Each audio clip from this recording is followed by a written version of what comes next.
I'm Miss Montana, and today I'm going to read for you Extra Yarn by Mac Barnett and illustrated by John Clausen. This is one of my favorite books ever, and it is especially a good read because it is about a cold town covered in snow. Extra Yarn by Mac Barnett.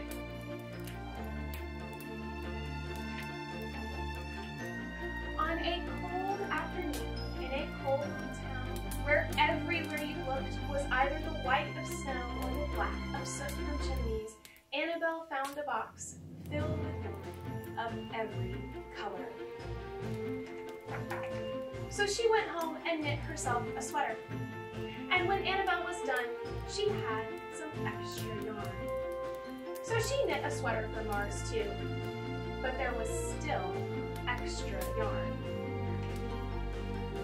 And when Annabelle and Mars went for a walk, Nate pointed and laughed and said, "You two look ridiculous." "You're just jealous," said Annabelle. "No, I'm not," said Nate. But it turned out he was. And even after she made a sweater for Nate and his dog, and for herself, and for Mars, she still had extra yarn. At school, Annabelle's classmates could not stop talking about her sweater. "Quiet!" shouted Mr. Norman.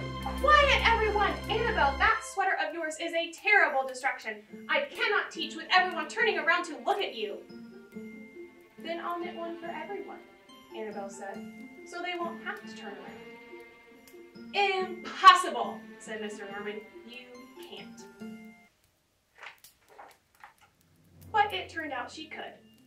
And she did, even for Mr. Norman.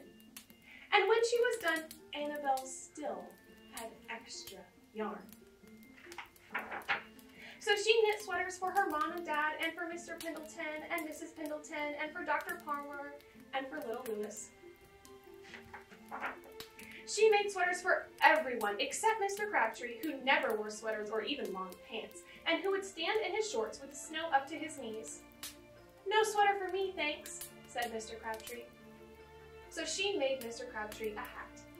And even then, Annabelle still had extra yarn. She made sweaters for all the dogs and all the cats and for other animals too. Soon, people thought, soon Annabelle will run out of yarn. But it turned out she didn't.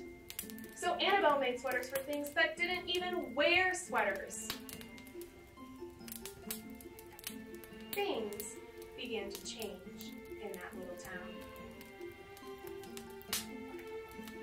News spread of this remarkable girl who never ran out of yarn, and people came to visit from around the world to see all the sweaters and to shake Annabelle's hand.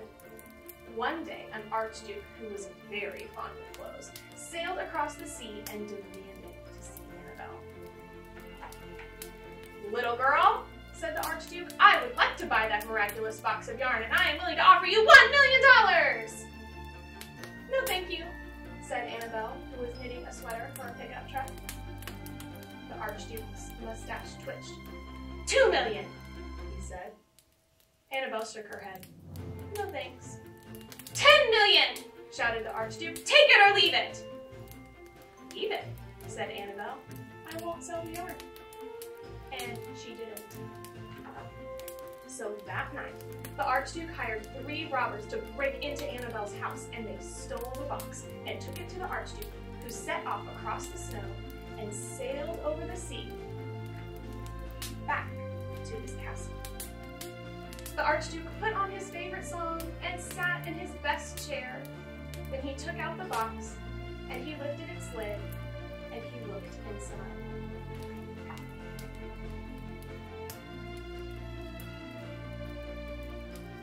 His mustache quivered, it shivered, it trembled. The archduke hurled the box out the window and shouted, "Little girl, I curse you with my family's curse! You will never be happy again." But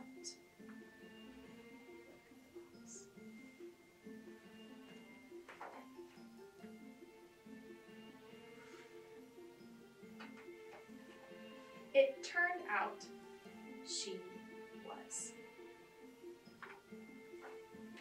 The end. Thank you for reading with me today.